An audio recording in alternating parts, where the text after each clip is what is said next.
Hello students, आज आपण 6.3 question number 4 तो सॉल्व करणार आहे. त्याच्यामध्ये 5 एक्झाम्पल आहेत, त्यापैकी 2 किंवा 3 एक्झाम्पल आपण सोडूया. क्वेश्चन आहे, reduce each of the following differential equation to the variable separable form and hence solve it. म्हणजे दिलेलं इक्वेशन जे आहे डिफरन्शियल इक्वेशन ते व्हेरिएबल सेपरेबलच्या फॉर्ममध्ये सुरुवातीला तयार करायचं आहे आणि नंतर ते सोडवायचं, म्हणजे त्याचं सोल्युशन काढायचं आहे, जनरल असेल किंवा पर्टिक्युलर असेल. त्याच्यामध्ये first example dy/dx is equal to cos of x y. Cos फंक्शनमध्ये एक्स प्लस वाय म्हणजे 2 व्हेरिएबल आहेत, ते सेपरेट करणं शक्य नाही. का? कॉस ए प्लस बीचा फॉर्म्युला वापरला तर cos x cos y minus sine x sine y. हे एका साईडला एक्स व्हेरिएबल आणि दुसऱ्या साईडला वाय व्हेरिएबल घेणं कठीण आहे. मग अशा गणितामध्ये या टाईपच्या एक्झाम्पलमध्ये आपण सबस्टिट्यूशन अप्लाय करतो, जे कॉम्प्लिकेटेड आहे. Put X plus Y is equal to phi. Put X plus Y is equal to V. दिलेलं एक्झाम्पल जे आहे त्याला इक्वेशन 1 नंबर दिला. हे कॉम्प्लिकेटेड टर्म आहे, सेपरेट व्हेरिएबल करता येत नाही. X plus Y is equal to V assumption केलं. Differentiate with respective X. याचं derivative with respect to X घेतलं. एक्सचं डेरिव्हेटिव्ह 1 प्लस वायचं derivative with respect to X dy/dx is equal to फीचं derivative with respect to x dv/dx. Therefore dy/dx is equal to dv/dx is equal minus 1 जो आहे तो इकडे plus आहे, -1. याला आपण इक्वेशन 3 देऊया, याला इक्वेशन 2. आता इक्वेशन 3 आणि 2च्या किमती 1मध्ये जर ठेवल्या किंवा फ्रॉम इक्वेशन 1 to 3 रिलेशन जे आपल्याला काय मिळणार आहे, dy/dxची किंमत फ्रॉम इक्वेशन 1 to 3 तिन्हीचा वापर केला आपण. dy/dxची किंमत इक्वेशन 3 वरून काय मिळाली, dv/dx -1 is equal to cos of X plus वायच्या ठिकाणी from equation 2 phi cos phi. Therefore dv/dx is equal to 1 plus cos phi. हे -1 आहे राईट हँड साईडला लिहिलं. आता 1 प्लस कॉस फी हा फी व्हेरिएबल झाला, जे व्हेरिएबल सेपरेट करणं आपल्याला इथं सोपं झालं आहे. हा इकडे न्युमरेटर आहे, लेफ्ट हँड साईडला आल्यानंतर 1/1 plus cos phi with respective phi is equal to, इथं काही नाही म्हणजे एक शिल्लक राहील, इंटू dx. याला काय म्हणायचं, variable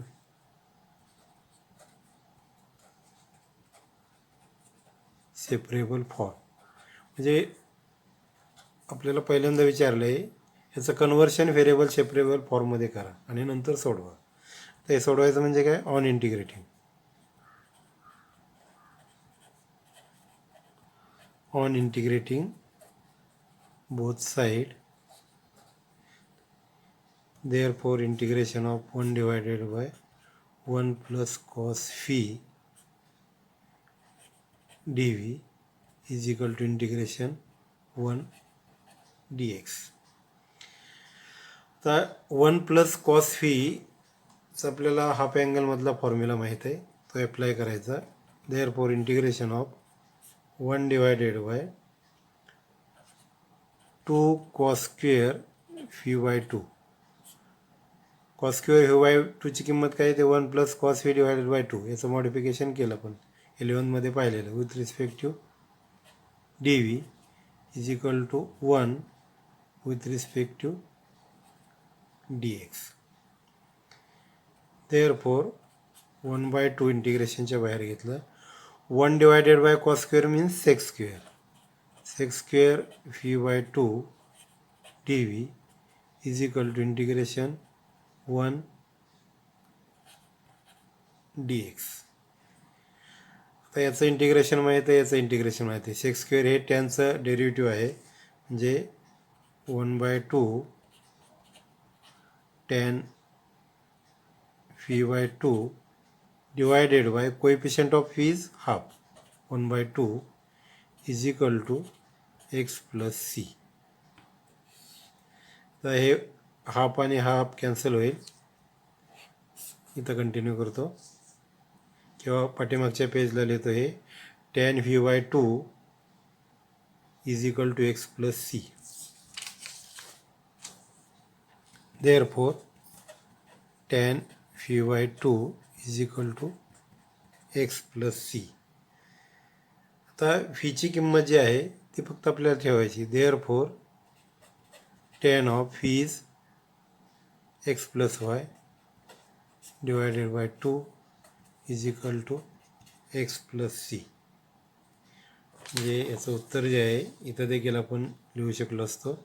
Therefore tan of phi is x plus y divided by 2 is equal to x plus c. हे झालं याचं फायनल ॲन्सर. तर अशा पद्धतीनं इथं व्हेरिएबल सेपरेट करण्यासाठी सबस्टिट्यूशन मेथड ॲप्लाय करावी लागली. Second example x minus y bracket square D Y by D x is equal to a square. याचं एक्सपान्शन केलं की एक्स स्क्वेअर मायनस 2xy मिळणार, म्हणजे व्हेरिएबल सेपरेट होत नाही. इथं देखील आपल्याला सबस्टिट्यूशन मेथड वापरावं लागेल. Given equation x minus y bracket square D Y by D x is equal to a square. याला इक्वेशन 1 दिलेलं इक्वेशन आहे ते 1 नाव दिलं आपण त्याला. पोट जे कॉम्प्लिकेटेड आहे त्याच्याबद्दल substitution. X minus Y is equal to phi. Again differentiate with respect to X. एक्सचं derivative 1 minus D Y by D x is equal to D V by D x. Therefore 1 minus D V by D x is equal to A इकडं आणलं आणि negative येते D Y by D X इकडं नेलं. याला equation 3. याला equation 2. प्रत्येक एक्झाम्पलमध्ये अशा 3 इक्वेशन आपल्याला मिळणार आहेत. 3 स्टेप घ्यावे लागणार आहेत. From equation 1, 2 and 3. म्हणजे सेकंड आणि थर्डची किंमत 1मध्ये ठेवायची. एक्स मायनस वायबद्दल काय फी, म्हणजे phi square. D Y by D एक्सबद्दल काय 1 minus D V by D x is equal to जे आहे ते राईट हँड साईड, याच्यामध्ये काय बदल नाही, ए स्क्वेअर. म्हणजे डी वाय बाय डी एक्सची किंमत ठेवली, याची किंमत ठेवली, या दोन किंमती याच्यावरून ठेवल्या. V square into 1 minus D V by D x. Therefore 1 minus D V by D x is equal to a square divided by V square. हे व्ही जे आहे ते राईट हँड साईडला इकडं मल्टिप्लाय राईट हँड साईडला divide होईल.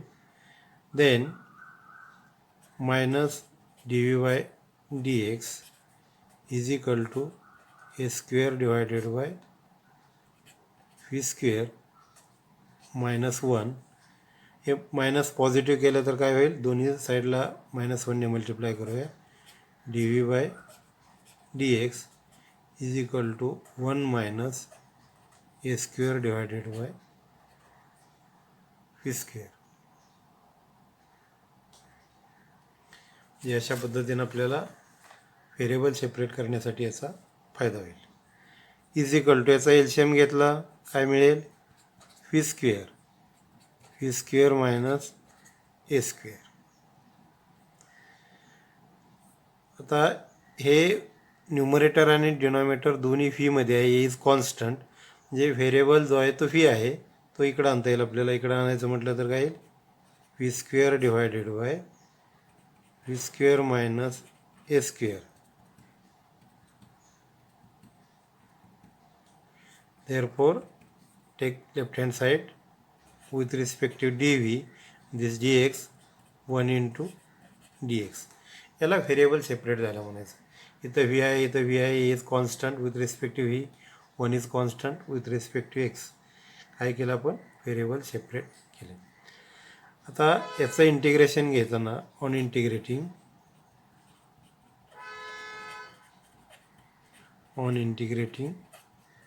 both side, integration of v square divided by v square minus a square dv is equal to 1 into dx. Therefore, integration of v square minus a square, हा denominator वरती मिळवण्यासाठी आपण minus ए square केला plus A square whole divided by V square minus a square dv is equal to integration of 1 dx. पुढच्या पेजला continue करू. आता यांचा question जर घेतला आपण, क्वेश्चन जर घेतला V square minus A square divided by V square minus A square काय येणार आहे? 1 प्लस शिल्लक काय राहिलं? A square divided by V square minus A square हा question type D V is equal to integration 1 D x.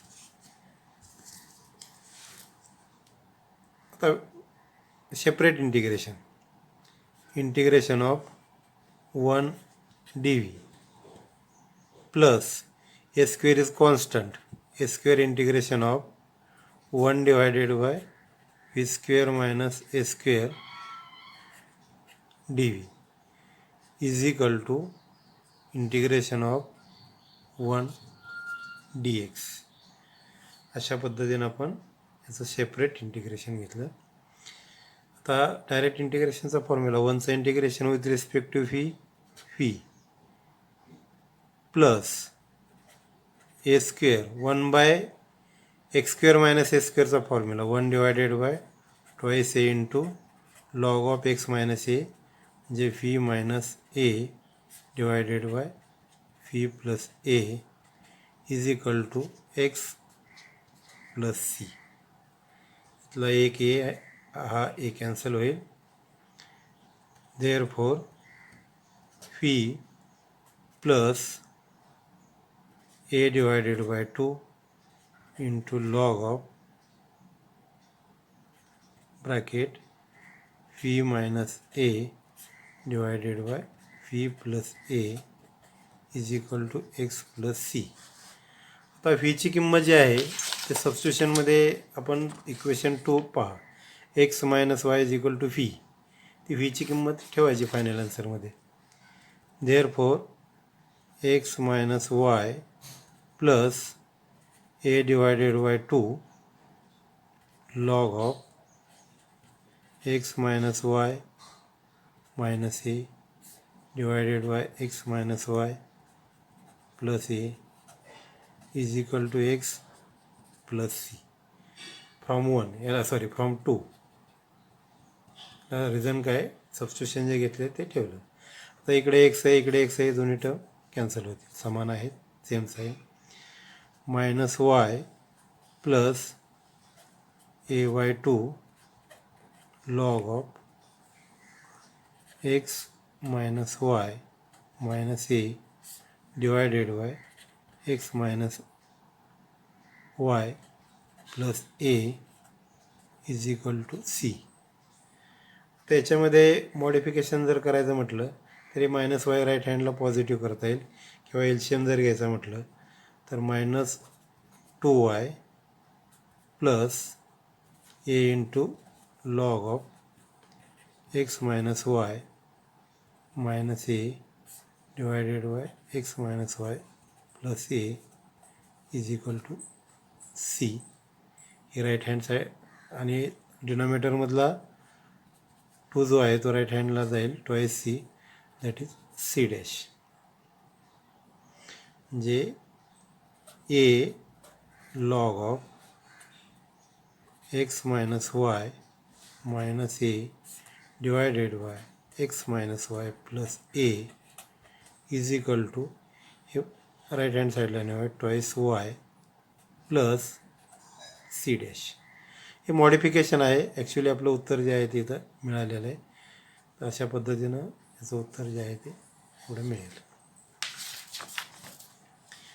तर याच्यातलं direct आपण 2 झाले, तिसरा आणि चौथा घेण्याच्या ऐवजी डायरेक्ट 5वं एक्झाम्पल शेवटचं जे घेणार आहे. पर्टिक्युलर सोल्युशन आहे त्याच्यामध्ये, त्यामुळे हे एक्झाम्पल चॉईस केले.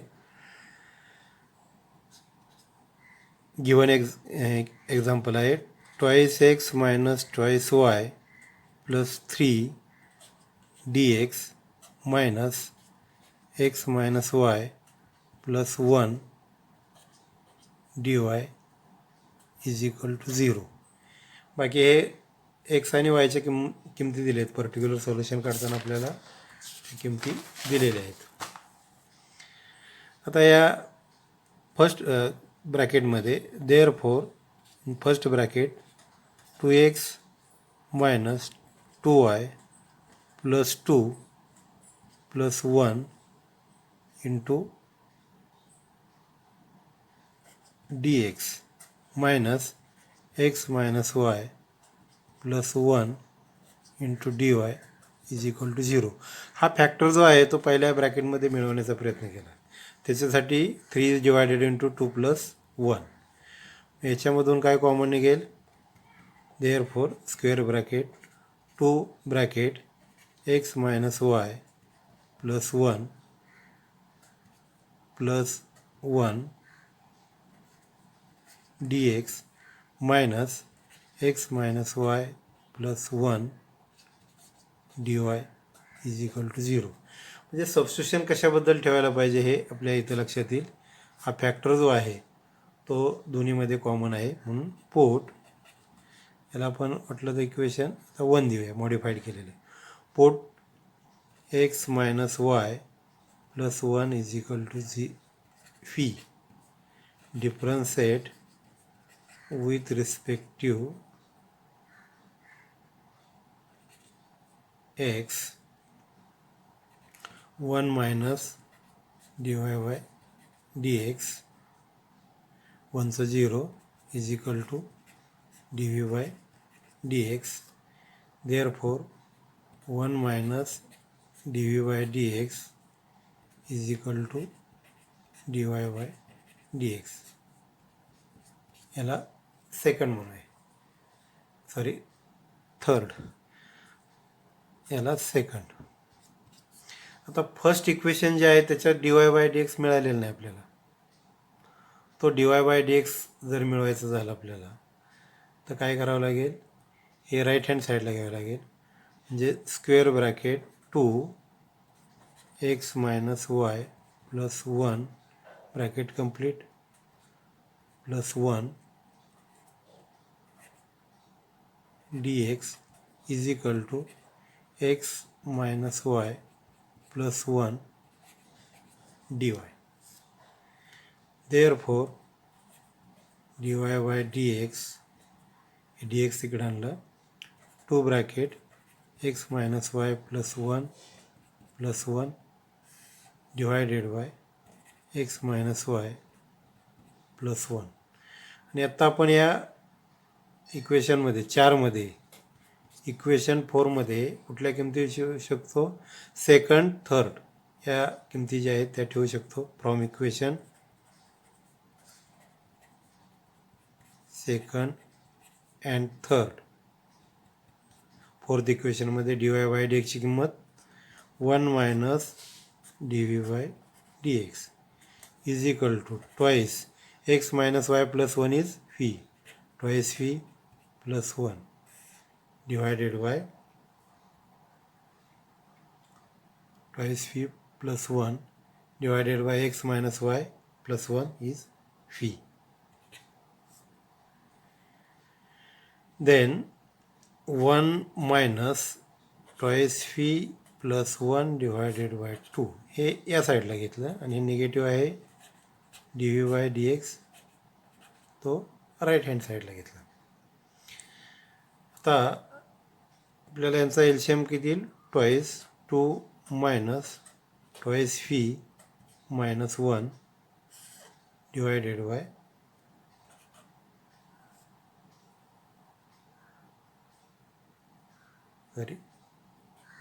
Fee not 2 phi minus twice e minus 1 divided by 2 is equal to D V by D x. हे पॉझिटिव्ह आहे निगेटिव्ह आहे मायनस 2मधून 1 गेला तर minus phi minus 1 not 2 divided by phi is equal to D V by D x.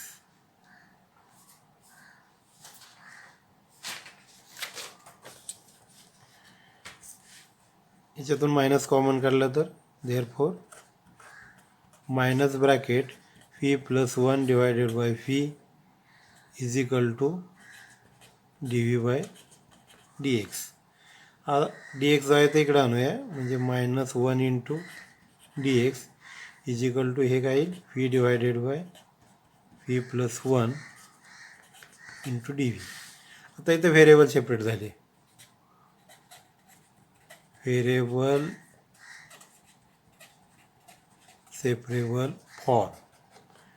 Separable form मिळाला on integrating